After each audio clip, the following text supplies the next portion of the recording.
नमस्कार, स्वागत आहे तुमचं आपल्या स्टडी पॉइंट या यूट्यूब चॅनलमध्ये।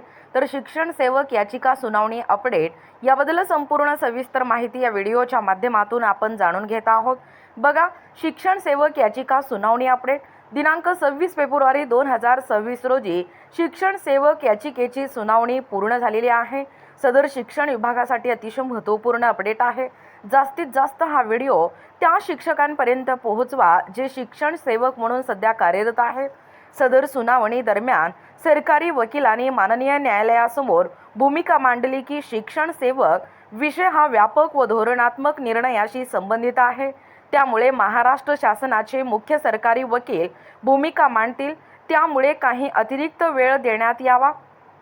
त्यावर माननीय न्यायालयाने सरकारी वकिलांना स्पष्ट असा निर्देश दिले की आवश्यक ती कार्यवाही तातडीने पूर्ण करावी आणि पुढील 3 आठवड्याच्या आत सविस्तर उत्तर दाखल करावे आणि पुढील जी सुनावणीची तारीख आहे ती 12 मार्च दिली असून ही एक सकारात्मक बाब आहे।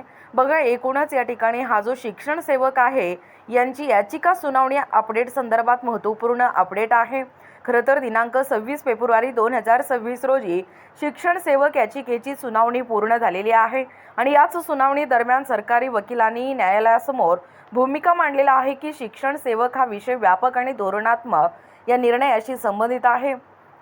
त्यामुळे आपल्या महाराष्ट्र शासनाचे मुख्य सरकारी वकील भूमिका मांडतील, अतिरिक्त वेळ देण्यात यावा व पुढील सुनावणीची जी तारीख आहे ती तारीख 12 मार्च दिलेली असून ही एक सकारात्मक सर्व शिक्षण विभागासाठी ही एक सकारात्मक अशी बाब आहे।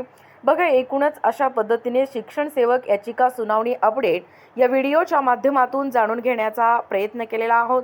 अशाच प्रकारचे नवनवीन अपडेट पाहिजे असतील किंवा तुम्हाला जर आमच्या अध्यापनाचे व्हिडिओ आवडत असतील किंवा तुम्ही जर आपल्या स्टडी पॉइंट या यूट्यूब चॅनलवरती जर नवीन असाल तर आपल्या या चॅनलला लगेचच लाईक आणि सबस्क्राईब करायला विसरू नका। भेटूया अशाच पुढच्या नवीन व्हिडिओमध्ये, तोपर्यंत धन्यवाद।